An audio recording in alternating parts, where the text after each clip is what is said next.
Hello everyone students, NEET का exam आपका हो चुका है 5 मई को। बहुत बच्चों ने अच्छा किया है, कुछ का थोड़ा कम अच्छा भी हुआ है, लेकिन हो सकता है कि इस बार आपको ड्रीम मेडिकल कॉलेज ना मिल पाता अगर थोड़ा और अच्छा हो जाता पेपर। और इस बार आप दम लगाएंगे, हो सकता है आपको सीधे एम्स दिल्ली मिल जाए और आपका ड्रीम मेडिकल कॉलेज मिल जाए। बट जरूरत है आपको स्मार्ट तरीके से पढ़ने की। देखो, मैं लेके आया हूं बेस्ट स्टडी मटेरियल, लेकिन बेस्ट स्टडी मटेरियल क्यों कह रहा हूं कि क्या नहीं पढ़ना है, क्या पढ़ना है, इस पे क्यों जोर लगा रहा हूं, इसको समझो। देखो, सिलेक्शन जो है ना, अगर आपका सिलेक्शन की मैं बात करूं तो आपके सिलेक्शन को 2-3 फैक्टर डिसाइड करते हैं। सिलेक्शन को 2-3 फैक्टर, इंपॉर्टेंट फैक्टर डिसाइड करते हैं। सबसे पहले है, ठीक है नहीं, कि आपकी स्टडी, ठीक है नहीं, स्टडी मतलब आप कितना पढ़ते हो। स्टडी का मतलब कह सकता हूं मैं थ्योरी, ठीक है नहीं, कि आप अपने कॉन्सेप्ट कितने बढ़िया से सीखते हो, आप फिजिक्स को कितना अच्छे से सीखते हो, बायो को कितना अच्छे से सीखते हो, ये बहुत मैटर करता है। बट इसका सिलेक्शन में योगदान सिर्फ और सिर्फ 30%, सिर्फ 30% योगदान। फिर कहोगे सर इतना पढ़ रहे हैं, इतना आ गया तो सिलेक्शन हो जाएगा ना सर। बेटा, यही सोच के तो तुम घर से निकलते हो कि मैं जाऊंगा, पढ़ूंगा, मुझे आ जाएगा और मेरा सिलेक्शन हो जाएगा। बट ऐसा होता नहीं। जो लोग भी सिलेक्ट हो रहे हैं, जिनका सिलेक्शन हो गया है, उन्होंने भी यही सोचा था, बट बाद में उन्होंने अपनी स्ट्रेटजी चेंज की। तुम अभी चेंज कर लो, नहीं तो सिलेक्शन रुक जाएगा। सिर्फ पढ़ने से सिलेक्शन नहीं होता, आपको सिर्फ थ्योरी आ जाने से सिलेक्शन नहीं हो गया। आपने सीख लिया कि भाई flower is the modified shoot, तो इससे सिर्फ सिलेक्शन नहीं होगा, बहुत कुछ सीखना होगा। तो दूसरे नंबर पे क्या चाहिए साहब, आप क्वेश्चन प्रैक्टिस, यानी कि आपको क्वेश्चन प्रैक्टिस भी करनी होगी।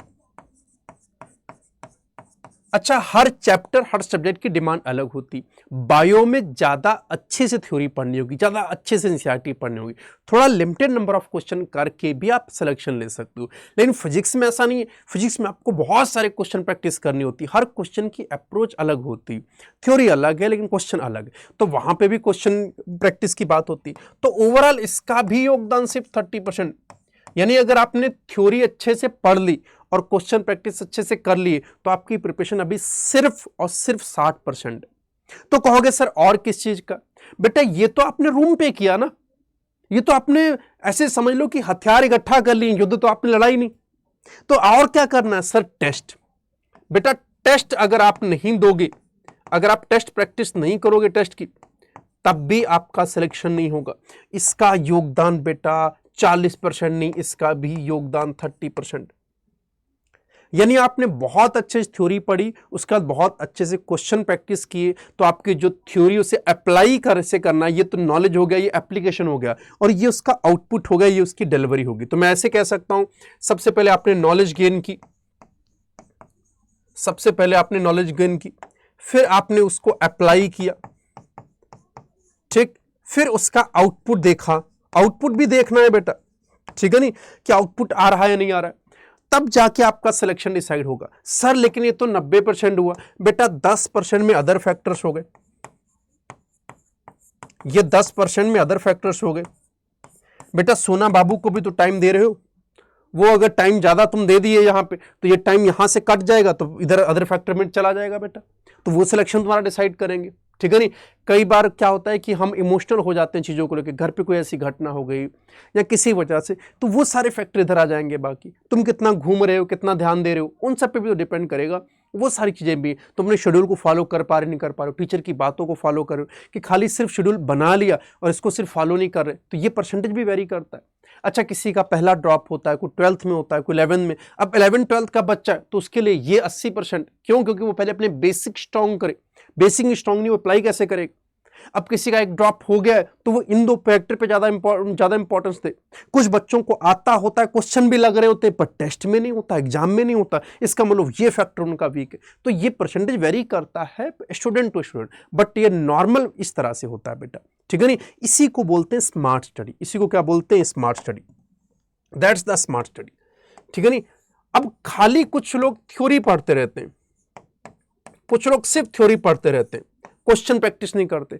कुछ लोग थ्योरी पढ़ लेते हैं, क्वेश्चन प्रैक्टिस कर लेते हैं, लेकिन टेस्ट नहीं देते। तो अगर आपने इसमें से एक भी कम किया, आपका सिलेक्शन नहीं होने वाला। लिख के दे रहा हूं, कड़े शब्द हैं, थोड़ा रूखे हैं, अच्छे नहीं लगेंगे, बट फैक्ट बता रहा हूं।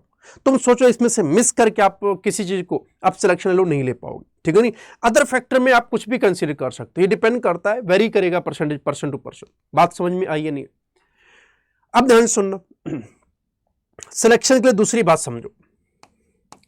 चलिए अब मान लो मैं सिलेक्शन के लिए टारगेट मान लेता हूं आपका 2025, टारगेट क्या मान लेता हूं 2025, ठीक। जो तुम नहीं सोचते हो वही सोचने पे तुम्हें मजबूर कर रहा हूं, इधर ध्यान सुनना। अगर 2025 टारगेट मान के चलता हूं तो अगर टाइम को देखूं तो लगभग 11 मंथ्स है, 11 मंथ्स के आसपास। 11 मंथ्स के आसपास अगर देखोगे तो टाइम अभी से अगर कैलकुलेट करोगे तो लगभग 350 दिन के आसपास आएगा, नियर अबाउट 350 डेज के आसपास आएगा, ठीक। और देखो टोटल यूनिट्स कितनी है जो तुम्हें पढ़नी, ठीक है नहीं। फिजिक्स के अंदर अकॉर्डिंग टू नीट के ब्राउचर से मैंने लिया बच्चे, मेरे को नहीं पता है फिजिक्स में टोटल कितनी यूनिट है, उसके हिसाब से 20 यूनिट है। केमिस्ट्री में देखोगे उसमें भी 20 यूनिट दे रखी है, और बायो में जो दे रखी है बेटा वो 10 यूनिट दे रखी। कितनी यूनिट दे रखी है? 10 यूनिट दे रखी, ठीक। अब अगर मैं रफली आइडिया भी निकालूं, ठीक है नहीं, कि कितने चैप्टर्स होंगे। अच्छा बायो में अगर याद करूं, प्लांट फिजियो के अंदर 3 चैप्टर है, ठीक है नहीं, बायोटेक के अंदर 2 चैप्टर है, अगर ह्यूमन फिजियो में दे रखूं लगभग 6-7 चैप्टर उसके अंदर है, रिप्रोडक्शन वाले यूनिट में देखूं तो 3 चैप्टर है साहब, ठीक। तो वेरी करते हैं। एवरेज अगर मैं कम से कम भी, मेरे को जो आइडिया लग रहा है कि एवरेज कम से कम भी लेके चलूं तो टोटल 50 यूनिट हो गई, और 2 चैप्टर भी लेके चल रहा हूं तो यानी कि 100 चैप्टर्स हैं, 100 चैप्टर्स हैं बच्चे। इसका मतलब 100 चैप्टर आपको कितने दिन में, अगर तुम आज से एकदम सीरियसली तैयारी शुरू कर देते हो तो 100 चैप्टर पढ़ने के लिए कितने दिन है तुम्हारे पास? कितने चैप्टर हैं, कितने दिन है? लगभग 350 दिन। 100 चैप्टर पढ़ने के लिए तुम्हारे पास कितने दिन है? 350 दिन। और अगर मैं 350 दिन की बात करूं तो इसमें से लगभग 50 दिन तो तुम वेस्ट करने वाले हो। कहां पे वेस्ट हो जाएंगे सर? बेटा 50 दिन जो तुम्हारे वेस्ट होंगे, हो सकता है कि बीमार हो जाओ, हेल्थ इश्यू हो, या हो सकता तैयारी अभी ना शुरू करो, रुक के शुरू कर दो, हो सकता दिवाली में टाइम वेस्ट करोगे, होली में टाइम वेस्ट करोगे, न्यू ईयर पे टाइम वेस्ट करोगे, हो सकता बर्थडे आ जाए तुम्हारा उस पर वेस्ट करो, हो सकता किसी की शादी आ जाए या दोस्तों के साथ घूमने चले जाओ, वो सब भी तो टाइम जाएगा ना। तो रफली भी देखूं तो लगभग 300 दिन, नियर अबाउट एक एवरेज लेके चल रहा हूं बेटा, ठीक है नहीं। हो सकता है ये चैप्टर ज्यादा हो सकता है ये दिन कम हो जाए, और है ना। तो लगभग एक चैप्टर पे 3 दिन आ रहे हैं। ये कैलकुलेशन बहुत जरूरी है, एक चैप्टर पे 3 दिन आ रहे हैं, यानी कि अगर तुम सिर्फ एक चैप्टर को 3 दिन में पढ़ते हो तो तुम सिर्फ सिलेबस कंप्लीट करोगे, रिवीजन की तो बात ही नहीं कर रहा हूं, सिर्फ चैप्टर को कंप्लीट करने की बात कर रहा हूं। अब सोचो तुम कि यानी कि अगर तुम एक चैप्टर को 2 दिन में कंप्लीट करोगे तब तुम्हें लास्ट में रिवीजन के लिए टाइम बचेगा, यानी कि एक चैप्टर के लिए क्या कितने दिन चाहिए तुमको? 2 दिन। यहां पे दिन चैप्टर कितने हो गए तुम्हारे पास? इधर देख दे तो लिख देता हूं, 100 चैप्टर्स हैं, 100 चैप्टर्स हैं, और नियर अबाउट 300 डेज, ठीक। तो अगर 2 दिन पढ़ने के लिए for each chapter, for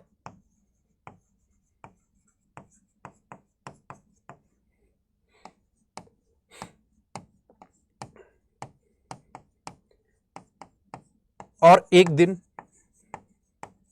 revision के लिए,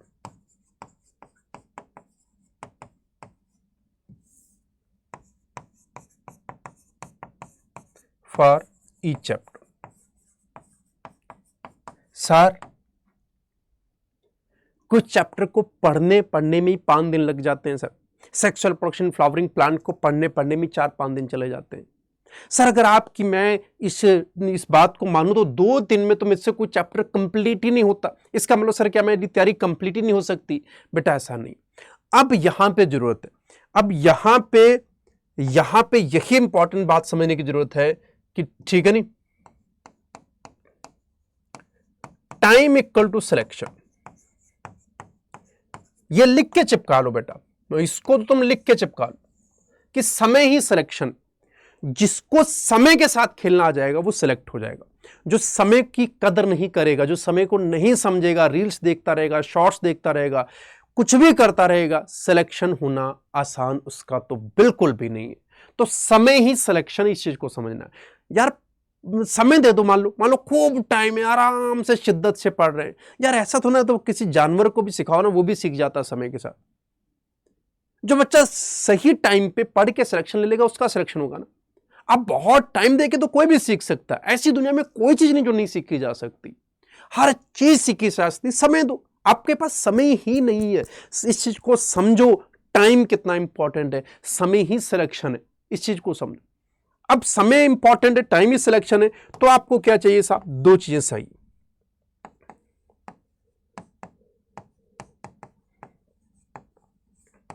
बेस्ट स्ट्रेटजी,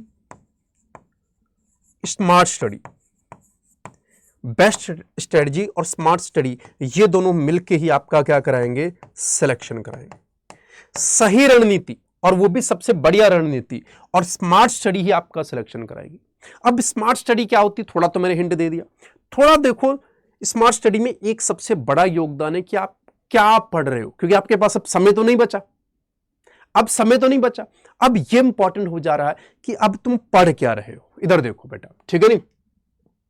अब स्मार्ट स्टडी में सबसे इंपॉर्टेंट बात आती है कि आपका स्टडी मटेरियल कैसा है। स्टडी मटेरियल कहने का सेंस समझो कि स्टडी मटेरियल कैसा है। क्या मान लो कि भाई तुम कहीं से भी पढ़ ले रहे हो तो सिलेक्शन कैसे होगा यार।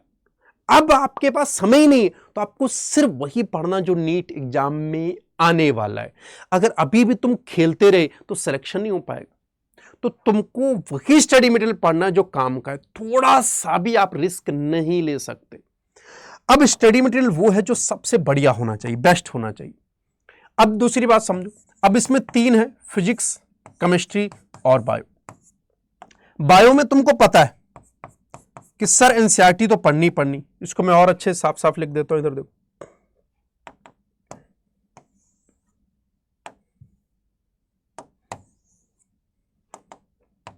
इधर देखो, फिजिक्स,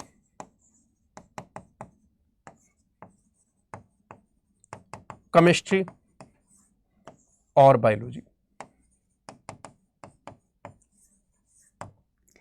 अब देखो सबसे बढ़िया तरीका क्या है स्टडी मटेरियल को लेकर।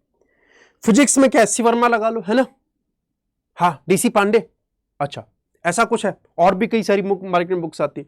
केमिस्ट्री में एमएस चौहान आती है, नरेंद्र अवस्थी आती है, और भी बहुत सारी बुक्स आती हैं। बायोलॉजी में फिंगर टिप्स आती है, एमटीजी की आती है, अरिहंत की आती है। इसके अलावा और भी बहुत सारी बुक्स, सिंगेज वगैरह भी आती हैं, बहुत सारी बुक्स है। अच्छा, फिजिक्स वाले से पूछोगे, फिजिक्स वाला कहेगा खूब क्वेश्चन करो। केमिस्ट्री सर से पूछोगे, बोलोगे खूब क्वेश्चन करो। बायो वाले सर से पूछोगे, बोलोगे खूब क्वेश्चन करो। अब जब क्वेश्चन करने की बारी आती है, अब तुम्हें सबके क्वेश्चन करने हैं, तो तुम सोचते हो खूब सारी बुक्स ले आता हूं, बेस्ट बुक्स ले आता हूं और उनसे बेस्ट स्टडी कर लेता हूं। बेटा नहीं होने वाला सिलेक्शन। यहीं पे कॉम्प्लेक्सिटी, चीजों को कॉम्प्लेक्स करोगे नहीं होगा। आप चीजों को जितना सिंपल करोगे, क्रिस्प करोगे, आप सिलेक्शन ले जाओगे। आप चीजों को कॉम्प्लेक्स करोगे, नहीं होने वाला सिलेक्शन, ये तय है एकदम। आपको क्या नहीं करना, देखो सबसे बेस्ट है आप अननेसेसरी कुछ ना करो।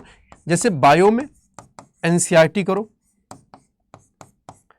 एनसीईआरटी के अलावा टीचर अगर नोट्स बनवा रहा है और वो नोट्स को एम्फसाइज कर रहा है कि नहीं भैया मेरे नोट्स अच्छे से पढ़ लेना, तो नोट्स पढ़ लेना। कोशिश करो एनसीईआरटी को प्रायोरिटी देना, नंबर 2 पे नोट्स रखना, ठीक है नहीं। इसके अलावा आप जहां पे भी अपने टीचर की बात को माने, टीचर अगर कह रहा है कि डीपीपी कर लो, प्रैक्टिस शीट कर लो, मॉड्यूल कर लो, एनफ है, तो बस उतना ही करो और दिमाग मत लगाओ, ठीक। केमिस्ट्री में भी कुछ लोग एनसीईआरटी करते हैं, कुछ लोग एनसीईआरटी नहीं करते, बट फिर भी मैं बोलूंगा ऑर्गेनिक और इनऑर्गेनिक की एनसीईआरटी जरूर कर लेना। एटलीस्ट ऑर्गेनिक और इनऑर्गेनिक की एनसीईआरटी जरूर कर लेना। इसके अलावा आपके टीचर के नोट्स होंगे, डीपीपी होंगी, प्रैक्टिस शीट होंगे, मॉड्यूल होंगे, वो कर लो बस। कोई मार्केट की बुक नहीं लेनी है, कोई मार्केट की बुक नहीं लेनी। बार बार चिल्ला रहा हूं, नहीं आता उतना कठिन क्वेश्चन। फिजिक्स में भी भैया एनसीईआरटी करने की कोई जरूरत नहीं। यहाँ पे टीचर के नोट्स जिस भी टीचर से पढ़ रहे हो ढंग से पढ़ लो। इसके अलावा डीपीपी, प्रैक्टिस शीट, मॉड्यूल, जो भी आपको टीचर बता रहा है, अपने टीचर को फॉलो करो। वो सही बता रहा है, वो एकदम गलत नहीं बता रहा है, ठीक है नहीं। आप मार्केट की भांति भांति की बुक्स ना लगाएं, एससी वर्मा लगा के आप सिलेक्शन नहीं ले सकते। इसका मतलब ये नहीं एससी वर्मा बुक खराब है, बेटा बहुत अच्छी बुक है, वो कॉन्सेप्ट एकदम क्लियर कर देगी, लेकिन उतना आता ही नहीं ना। आपको फिजिक्स का मास्टर थोड़ा ना बनना है, आपको यार बच्चे 50 में से 45 क्वेश्चन सही करने, वहां वो कैसे भी हो जाए। अरे ये नॉलेज का टेस्ट नहीं है, ये दिमाग से निकाल दो पहले तो, नॉलेज नहीं चेक हो रही हो तुमसे, वो 180 क्वेश्चन तुम्हारी नॉलेज नहीं चेक कर लेगा। आपको कैसे भी करके, कोई नहीं पूछ रहा कैसे भी क्वेश्चन सही करने, और क्वेश्चन सरल लाते हैं, सरल नोट्स एनसीईआरटी से, डीपीपी से, प्रैक्टिस शीट से बन जा रहे हैं, काय कोई दौर की बुक्स लगानी मत लगाओ, ठीक है नहीं, यही बार बार बोल रहा हूं। तो आपको हैवी हैवी बुक्स नहीं लगानी है। आप एससी वर्मा लगाने पड़ोगे, आप पूरे साल में ढंग से पूरे एससी वर्मा नहीं लगा सकते, मैं लिख के दे रहा हूं। एमएस चौहान केमिस्ट्री की बहुत अच्छी बुक है, मैं खुद मैंने उसको खुद पढ़ा है केमिस्ट्री किसी टाइम पे, बट मैं ये मानता हूं कि उससे सिलेक्शन लेना कठिन है। वो जेई के लिए अच्छी बात है, जेई के बच्चे के लिए, क्योंकि जेई के बच्चे को सारे क्वेश्चन नहीं सही करने होते, कुछ ढंग से क्वेश्चन कर लेता फिर भी उसका सिलेक्शन हो जाता है। तुम्हें बहुत ज्यादा क्वेश्चन सही करने, तुम्हें ज्यादा नॉलेज नहीं चाहिए, तुम्हें ज्यादा क्वांटिटी चाहिए, ज्यादा क्वालिटी नहीं चाहिए। जेई में क्वालिटी ज्यादा चाहिए, क्वांटिटी नहीं चाहिए। यहां क्वांटिटी चाहिए। तुमको 180 में से एटलीस्ट 155 क्वेश्चन सही करने, और मजाक में तुम तो 5-10 क्वेश्चन गलत कराते हो, और तुम भगवान नहीं हो कि 180 में 180 हो जाएंगे सही, कई बार गलत हो जाते हैं, तो थोड़े भी गलत हो गए तो 155 अपने आप आ जाएंगे। क्योंकि अगर 160 क्वेश्चन सही करके आओगे और उसमें से मान लो 180 किए तुमने, 160 ही सही हुए, तो काट पीट के 155 तक पहुंचो, ये भी तो सोचो, नेगेटिव भी तो होंगे। इसीलिए हमें क्वांटिटी पे फोकस करना, क्वांटिटी के लिए हमें ज्यादा अच्छे नोट्स पढ़ने, थ्योरी ज्यादा दमदार तरीके से पढ़नी, और क्वेश्चन के लिए सिर्फ नोट्स के अलावा सर के डीपीपी, प्रैक्टिस शीट और मॉड्यूल। और अगर आप चाहते हो कि सर हमारे पास, हम ऑनलाइन पढ़ रहे हैं और हमारे पास जो डीपीपी, प्रैक्टिस शीट या मॉड्यूल अवेलेबल हैं उसमें एरर्स हैं, उसमें बहुत सारी गलतियां हैं, और बार बार हम पढ़ नहीं पा रहे हैं, उसके क्वेश्चन रेलिवेंट नहीं लग रहे हैं, तो आपको कुछ नहीं करना बेटा। इसके लिए मैं बता रहा हूं कि हम लोगों ने स्टडी मटेरियल बनाया हुआ है साहब, ये अड्डा 247 की टीम ने बहुत मेहनत से स्टडी मटेरियल बनाया है, पूरी कोशिश की है कि ये एरर लेस हो, बहुत कम एरर हो, यही हमने चाहा है, ठीक है नहीं। आप इसमें देख सकते हो क्लास 11 की अगर मॉड्यूल की बात की जाए तो देख सकते हो 2 फिजिक्स के हैं, 2 केमिस्ट्री के हैं, 2 बायो के हैं, और 3 इसके साथ में इसके हिंट और सॉल्यूशन है, यानी क्लास 11 के काउंट करोगे तो 9 है लगभग, 4, 3, 7 और 8, 9। इसी तरह से क्लास 12 के भी देखो 9 है, ठीक है नहीं, 2 फिजिक्स, 2 केमिस्ट्री, 2 बायो, और 3 नीचे उनके सॉल्यूशन है, ठीक है नहीं। तो 9 ये लगभग 18 हो गए बेटा, ठीक है नहीं। तो 18 मॉड्यूल ये कुछ इस तरह के नजर आएंगे बेटा, ठीक है नहीं, ये देख रहे हैं कुछ इस तरह से नजर आएंगे, ठीक, ये बढ़िया मोटे ताजे हैं, ठीक है नहीं। और ये देखो, ये इसका हिंट और सॉल्यूशन वाला है, तो आप इनको ऑनलाइन परचेज कर सकते हो ऐप के थ्रू, ठीक है। अब इनका इसके अंदर खास चीजें ध्यान रखी गई हैं कि चैप्टर वाइज हो, सारे आपको क्वेश्चन मिल जाएंगे चैप्टर वाइज, स्टेटमेंट वाले हो, मैच द फॉलोइंग ऑप्शन हो, मैच द कॉलम वाले हो, या इंसर्शन रीजन क्वेश्चन हो, हर क्वेश्चन हमने डाले हैं जो एग्जाम की रिक्वायरमेंट है, ठीक है नहीं। Chapter wise MCQ, topic wise MCQ, PYQ इसके अंदर आपको मिल जाएंगे, तो हर वैरायटी के क्वेश्चन मिलेंगे, और एग्जाम के हिसाब से बनाएं कि जैसे इस बार ट्रेंड फॉलो हो रहा है, ठीक है नहीं। इसके अलावा भैया आप डीपीपी की बुक भी ले सकते हो। डीपीपी अगर मार्केट में आपको लग रहा है कि आपको अच्छी नहीं मिल रही, रेलेवेंट नहीं है, तो मत लो, ये बहुत कम प्राइस में आपको मिल जाएंगी, ठीक है नहीं। अब ये डीपीपी की ले सकते हो, डीपीपी की ये बुक हो गई, ये देखो एक 11th की और एक क्लास 12th की, पूरी बुक आपके घर डिलीवर कर दी जाएगी, ठीक है नहीं। और ये 5 जून से डिस्पैच होना बच्चे शुरू भी हो गई, ठीक है नहीं। डीपीपी बुक में भी क्या मिलेगा बच्चे, इसमें देखो, अब ये देखो, ये ईच डीपीपी के पास 15 क्वेश्चन होंगे, हर डीपीपी में इसमें 15 क्वेश्चन होंगे, और चैप्टर वाइज डीपीपी होगी, चैप्टर वाइज डीपीपी होगी बेटा, ठीक है नहीं, टॉपिक वाइज, और सारे टॉपिक इसमें कन्वर्ट होंगे बेटा। आप टेस्ट सीरीज भी ले सकते हो, ठीक है नहीं, इसकी ये टेस्ट सीरीज भी ले सकते हो। टेस्ट सीरीज की बात की जाए तो ये बच्चे ऑनलाइन टेस्ट सीरीज है, पहले बोल दे रहा हूं, ऑफलाइन नहीं है अभी, ठीक। इसमें 25 टेस्ट होंगे, हाँ अगर ऑफलाइन चाहिए होगी तो आपके घर पे डिलीवर होगी, उसका एक्स्ट्रा चार्ज लेंगे, ठीक है नहीं। टोटल 25 टेस्ट होंगे, 8 टेस्ट 11 के, 7 टेस्ट 12 के, और 10 फुल सिलेबस टेस्ट होंगे, ठीक है नहीं। बाकी इसके अंदर आपको वीडियो सॉल्यूशन भी मिलेंगे, वीडियो सॉल्यूशन भी सबके मिलने वाले, ठीक है नहीं।